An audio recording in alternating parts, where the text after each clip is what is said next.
ফরিদপুর জাতীয় সংসদ নির্বাচনে অনেকটাই আওয়ামী লীগ অধ্যুষিত এলাকা পদ্মাপাড়ার ফরিদপুর জেলা।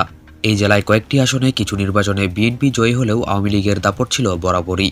বিগত নির্বাচনগুলোর মধ্যে 2014, 2018 ও 2024 সালের নির্বাচন ছাড়া অন্য নির্বাচনের ফলাফল থেকে এমনটাই দেখা যায়।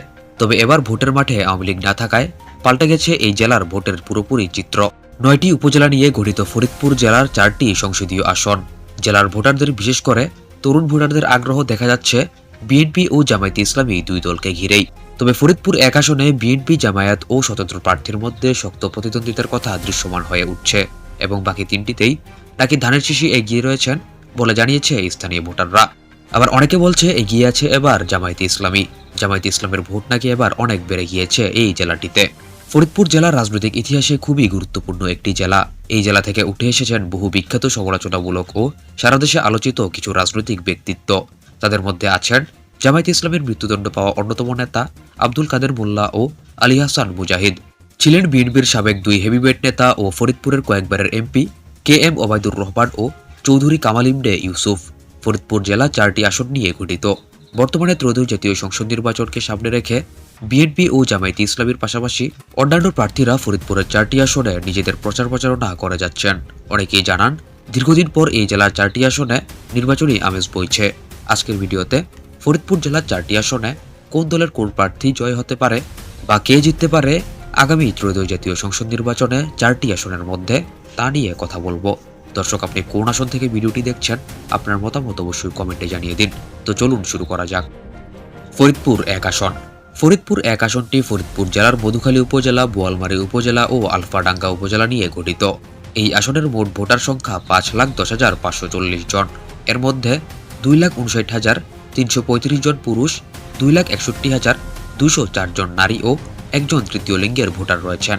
এবারের নির্বাচনে এই আসনে বিএনপির প্রার্থী সাবেক সংসদ সদস্য ও কৃষক দলের কেন্দ্রীয় কমিটির সহসভাপতি খন্দকার নাসিরুল ইসলাম। এই আসনে বিএনপির পক্ষে একাধিক নেতা মনোনয়ন প্রত্যাশী থাকলেও শেষ মুহূর্তে তারা নির্বাচন থেকে সরে দাঁড়িয়েছেন। এ কারণে ধানের শীষের এই প্রার্থীর অবস্থান বর্তমানে অনেকটা সুসংহত ছিল। তিনি এই আসনে তার প্রচার প্রচারণা করে নিজের পরিধি তুলে ধরছেন। তার গণসংযোগ ও মিছিল মিটিং ছিল লোকে পরিপূর্ণ। তার পক্ষে এই আসনে ভালো একটি ভোট ব্যাংক আছে। তবে আসনটিতে দাঁড়িপাল্লা প্রতীকে জামায়াত প্রার্থী প্রফেসর মোহাম্মদ ইলিয়াস মোল্লা শক্ত প্রতিদ্বন্দ্বিতা গড়ে তুলতে পারেন বলে স্থানীয় ভোটাররা মনে করেন। কারণ এই আসনে তার একটি আলাদা ভোট ব্যাংক ও ফ্যান বেস আছে এবং বহু সুইং ভোটার এই আসনে তার পক্ষে ভোট দিতে পারেন। এছাড়া জাহাজ প্রতীকের স্বতন্ত্র প্রার্থী মোহাম্মদ আরিফুর রহমান দুলনও কম প্রভাবশালী প্রার্থী নয় ফরিদপুর এক আসনে। ভোটের লড়াইয়ে এই 3 প্রার্থীর মধ্যেই হাড্ডাহাড্ডি লড়াইয়ের ত্রিমুখী আভাস পাওয়া যাচ্ছে এবং আসনটি ঐতিহাসিকভাবে আওয়ামী লীগের ঘাঁটি আসন। তাই এই আসনে আওয়ামী লীগ না থাকায় আওয়ামী লীগের অধিকাংশ ভোট কার দিকে যায় সেটি বড় একটি প্রশ্ন হয়ে থাকবে এবং ভোট যার দিকে যাবে সেই এই আসনের জয়ী হবে বা আগামীতে সংসদ সদস্য নির্বাচিত হবে ফরিদপুর এক আসনের। ফরিদপুর 2 আসন। ফরিদপুর 2 আসনটি ফরিদপুর জেলার নগরকান্দা উপজেলা এবং সালথা উপজেলা নিয়ে গঠিত। এই আসনের মোট ভোটার সংখ্যা 3,32,041 জন।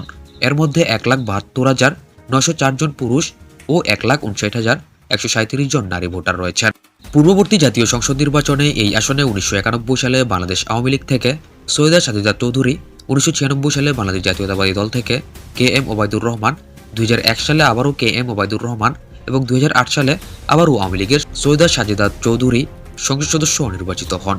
এবারের নির্বাচনে আসনটিতে বিএনপির প্রার্থী হচ্ছেন বিএনপির কেন্দ্রীয় সাংগঠনিক সম্পাদক শামা ওবায়েদ ইসলাম। তিনি বর্ষিয়ান রাজনীতিবিদ KM ওবায়দুর রহমানের কন্যা। তার বাবা ছিলেন বিএনপির 3য় মহাসচিব ও সাবেক বিমানমন্ত্রী। এছাড়া তিনি 1970 সালের নির্বাচনে পাকিস্তান জাতীয় পরিষদের সদস্যও ছিলেন।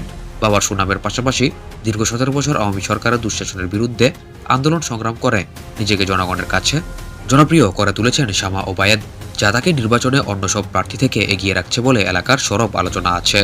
তাছাড়া নগরকান্দা, সালথা 2টি উপজেলায় KM ওবায়দুর রহমান এবং সৈয়দা সাজিদা চৌধুরীর পরিবার দুটি একটি রাজনৈতিক ব্র্যান্ড বলা যায়। খন্দকার ও চৌধুরী দুজনই প্রয়াত বর্ষিয়ান রাজনীতিবিদ ছিলেন এবং এই আসনে জামায়াতে ইসলামী সমর্থিত প্রার্থী হচ্ছেন প্রবীণ আলেম মোহাম্মদ আকরাম আলী, যিনি ধলা হুজুর নামে পরিচিত। বাংলাদেশ খেলাফত মজলিস থেকে রিকশা প্রতীকে নির্বাচন করছেন তিনি। জামায়াতে ইসলামী তাকে সমর্থন দিয়ে নিজেদের প্রার্থী রাখেনি এই আসনে। তরুণ ভোটারদের একাংশের আগ্রহ বিএনপির কেন্দ্রীয় নেতা শামা ওবায়েদকে ঘিরে রাখলেও শামাকে ধলা হুজুর অনেকটা ভাবিয়ে তুলছেন এই আসনে, এমন চিত্রই দৃশ্যমান। কারণ তিনি 11 দলীয় জোটের প্রার্থী হওয়ায় এখানে ভালো একটি সাপোর্ট পাবেন। আসনটিতে বিএনপির প্রার্থী শামা ওবায়েদ অনেকটাই এগিয়ে আছেন। তিনি সাবেক হেভিওয়েট নেতার মেয়ে ও পরীক্ষিত নেতা হওয়ায় তার আলাদা একটি ভোট ব্যাংক আছে এবং আওয়ামী লীগের বিশাল যে ভোট ব্যাংক সেটিও তার পক্ষে যাওয়ার সম্ভাবনা আছে। সেটি হলে এই আসনে জয় নিশ্চিত শামা ওবায়েদের। এটি একবারে ফরিদপুর 2 আসনের জন্য কনফার্ম একটি কথা। ফরিদপুর 3 আসন। ফরিদপুর 3 আসনটি ফরিদপুর জেলার ফরিদপুর সদর উপজেলা নিয়ে গঠিত। আসনটিতে মোট ভোটার সংখ্যা 4,32,628 জন। এর মধ্যে 2,16,022 জন পুরুষ, 2,16,600 জন নারী এবং 6 জন তৃতীয় লিঙ্গের ভোটার রয়েছেন। আসনটি একসময় বিএনপির ঘাঁটি ছিল। সাবেক মন্ত্রী ও বিএনপির কেন্দ্রীয় কমিটির সাবেক ভাইস প্রেসিডেন্ট মরহুম চৌধুরী কামাল ইবনে ইউসুফ এই আসন থেকে বারবার সংসদ সদস্য নির্বাচিত হয়েছেন। একাধিকবার মন্ত্রীও ছিলেন তিনি। এবার তার জ্যেষ্ঠ কন্যা চৌধুরী নায়াব ইবনে ইউসুফ বিএনপির মনোনীত প্রার্থী হয়ে ধানের শীষ প্রতীকে প্রথমবার এখানে প্রতিদ্বন্দ্বিতা করছেন। তিনি কেবল রাজনৈতিক উত্তরাধিকারী হিসেবে নয়, নিজে দলের একজন গুরুত্বপূর্ণ সংগঠক হিসেবে পরিচিত ছিলেন। মোট কথা, ময়েজ মঞ্জিলি এই অঞ্চলের রাজনৈতিক কিং মেকারের ঘর। সেই ঘরের কন্যা নায়াব ইউসুফ। তিনি বর্তমানে বিএনপির জাতীয় নির্বাহী কমিটির সদস্য ও ফরিদপুর বিভাগীয় সহ সাংগঠনিক সম্পাদক হিসেবে দায়িত্ব পালন করছেন। গত 1 দশকের বেশি সময়ের প্রতিকূল পরিস্থিতির মধ্যে বানোয়াট খুনের মামলায় আসামি হয়েও রাজপথে আন্দোলন সংগ্রামে তিনি সক্রিয় ভূমিকা পালন করেছেন অত্যন্ত সাহসিকতার সাথে।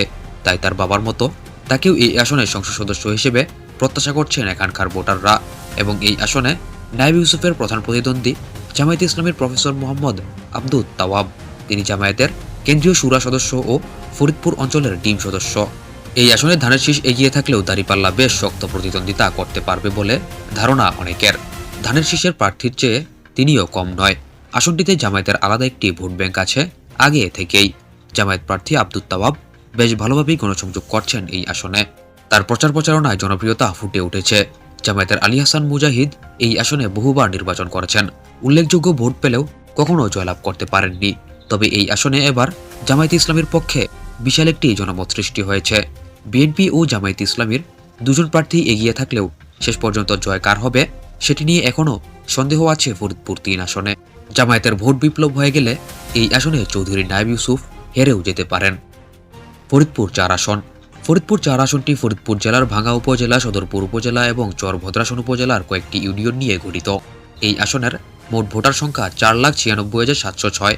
এর মধ্যে 2,54,655 জন পুরুষ, 2,42,050 জন নারী, একজন তৃতীয় লিঙ্গের ভোটার রয়েছেন। আসনটিতে বেশিরভাগ সময়ই আওয়ামী লীগ প্রার্থীরা জয় পেয়ে এসেছিল। বিএনপির প্রার্থী একবার এই আসনে জয় পায়। এবারের নির্বাচনে আসনটিতে ধানের শীষের প্রার্থী হয়েছেন কেন্দ্রীয় কৃষক দলের সাধারণ সম্পাদক শহীদুল ইসলাম বাবুল। প্রায় 1 বছর আগে তিনি দলটির চেয়ারম্যান তারেক রহমানের নির্দেশে ফরিদপুর 2 ছেড়ে ফরিদপুর 4 সংসদীয় আসনের জন্য কাজ শুরু করেন। এরপর থেকে এই আসনে বিএনপি নেতাকর্মীদের মধ্যে ব্যাপক উৎসাহ উদ্দীপনা দেখা যায়। প্রথম দিকে দলটির মনোনয়ন প্রত্যাশী অন্য নেতাদের সঙ্গে কিছুটা দূরত্ব থাকলেও সময়ের সঙ্গে তা কেটে যায়। সমস্যা কেটে যাওয়ায় এখানে ধানের শীষ সুবিধাজনক অবস্থানে আছে।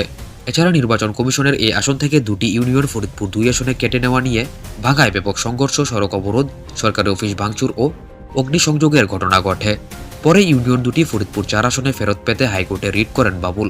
সেই রিটের পরিপ্রেক্ষিতে ইউনিয়ন 2টি ফেরত পায় ফরিদপুর 4 আসন। এই বিষয়টি বাবুলকে জনসমর্থন পেতে ব্যাপক ভূমিকা রাখবে বলে মনে করছেন এই আসনের ভোটাররা। ভাঙ্গা থেকে আলগি ও হামেরদি 2টি ইউনিয়ন কেটে যাওয়া থেকে যোগ হওয়ার অবদান বাবুলেরই এমনটাই মনে করছেন ভাঙ্গাবাসী। এবং তিনি এই আসনে বেশ ভালোভাবেই নিজের নির্বাচনী কার্যক্রম চালিয়ে যাচ্ছেন। বিএনপির ভিতর ক্লিন ইমেজের নেতা হিসেবে তিনি বেশ পরিচিত। তার জনপ্রিয়তা এই আসনে বেশ ভালোভাবেই লক্ষ্য করা যাচ্ছে। এছাড়া জামায়াতে ইসলামের প্রার্থী ও ভাঙ্গা উপজেলা পরিষদের সাবেক চেয়ারম্যান মাওলানা সরোয়ার হোসেন, তিনি এই আসনে তেমন একটা জনপ্রিয় নন। আসনটিতে এর আগে জামায়াতে ইসলামের হেভিওয়েট নেতা ছিলেন আব্দুল কাদের মোল্লা। তিনি এই আসনে নির্বাচন করলেও সবসময় জামানত হারিয়েছিলেন। বর্তমানে এই আসনে জামায়াত প্রার্থী তেমন একটি জনপ্রিয় নয়। তবে নির্দিষ্ট ভালো পরিমাণ ভোট পাবেন তিনি এই আসনটিতে। এবং তিনি শহীদুল ইসলাম বাবুলের প্রধান প্রতিদ্বন্দ্বী হলেও ধানের শীষকে সব দিক থেকে এগিয়ে রাখছেন 3 উপজেলার ভোটাররা।